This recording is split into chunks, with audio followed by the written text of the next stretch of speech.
Em Mateus, capítulo 22, no versículo 37, perguntaram para Jesus: qual é o maior mandamento? Jesus disse: amarás o Senhor teu Deus de todo o teu coração, de toda a tua alma e de todo o teu entendimento. Esse é o maior e o primeiro mandamento. O segundo é semelhante a esse: amarás ao teu próximo como a ti mesmo. Palavra da salvação.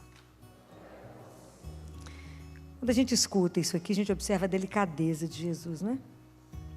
Quando Jesus fala, qual é o primeiro mandamento? Ele fala: amarás. Observa o tempo verbal que Jesus usa. Ele não fala: você tem que amar, você é obrigado a, ame agora. Falou? Amarás. Um dia. Amarás. Olha a delicadeza. Porque o amor não pode ser obrigado. Amor é dom. Ninguém pode obrigar o outro a te amar. Imagina Deus que nos criou por amor, para viver no amor, vai nos obrigar a amá-lo? Ele não precisa de escravo, não. Precisa de gente livre. Você tem que fazer opção por ele. Mas preste atenção. Qual é o maior anseio de todos nós, de toda a sociedade, de todo mundo? É buscar o quê? Para falar, aqui não é prova, não é jogo de acerto, não é nota. Nós estamos conversando, somos irmãos. O que o ser humano mais busca no mundo? É ser feliz. Quantos de nós associamos felicidade com Deus? Pouca gente. A gente acha que Deus é aquele, fala assim: ai meu Deus, para andar com Deus tem um monte de regra, um monte de norma, ele tira tudo que é bom. Ele fala: isso não pode, mas é tão agradável, fala: não pode. Então a gente resume Deus muitas vezes em aquele que tem um monte de regra, um monte de proibição, um monte de sofrimento. Como é que eu vou amar ele acima de todas as coisas? Vou depois. Então a gente vai deixando Deus para depois. A gente não associa Deus ao sumo bem. A gente não associa que Deus é aquele que quer a nossa felicidade, o nosso bem. Então, como é que eu escuto Jesus falando amarás? Eu falo: como é que eu vou amar um desconhecido? Como é que eu vou amar alguém que eu tenho um monte de restrição? Alguém que eu carrego um monte de imagem dele? Um Deus que tudo que me acontece eu falo, a culpa é de Deus? Nunca pedi opinião antes, mas quando aconteceu, a culpa foi dele que não deu certo. Eu não pedi opinião para saber se ia dar certo, não. Mas a culpa já é dele. Quando você vê alguém, família perder alguém, qual que é a primeira coisa que o povo fala? Por que Deus fez isso comigo? Então, como é que, se nós carregamos toda essa imagem, nós podemos amar Deus acima de todas as coisas?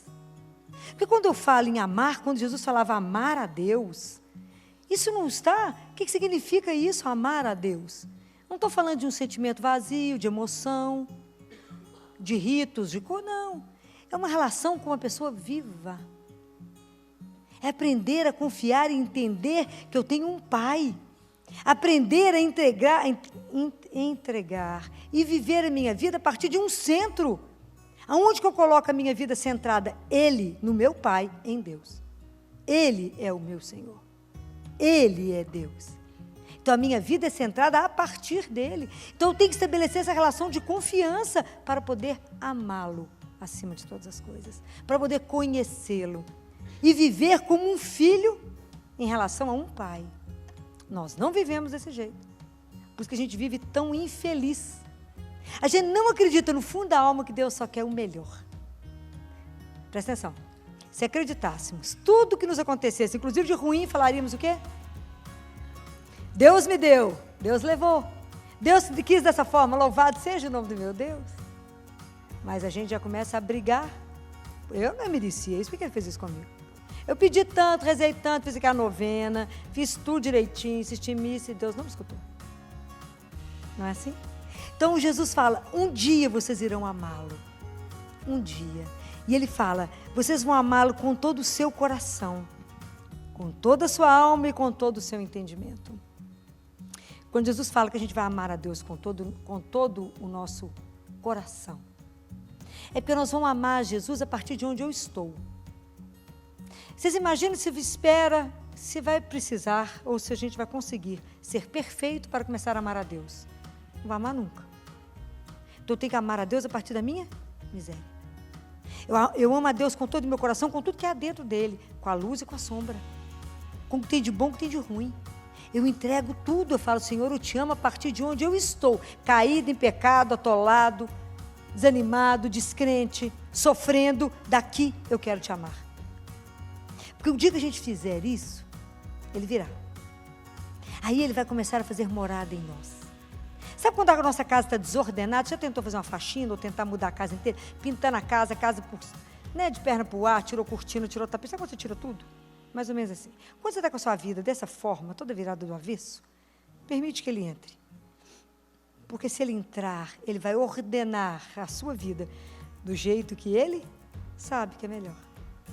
E aí ele ordena, ele vai ordenar, ele vai organizar, e nós vamos poder começar a viver a partir dele. Então, por isso essa delicadeza de Jesus de falar, amarás. Você ainda não ama, mas por enquanto a gente pode falar com ele, eu te amo, Senhor, do meu coração, com a minha miséria, com o que eu sou capaz de amar a partir daqui, tão imperfeito, tão mais ou menos. E às vezes a gente ama a Deus de uma forma interesseira. A gente ama a Deus porque eu vou ter benefício de amar. Eu amo a Deus porque depois, naquela hora que eu precisar, eu vou falar com ele, eu tenho que bem que tu cuidava disso, te amava. Então, a gente ainda não ama amar a Deus simplesmente por amar. Não um amor de medo,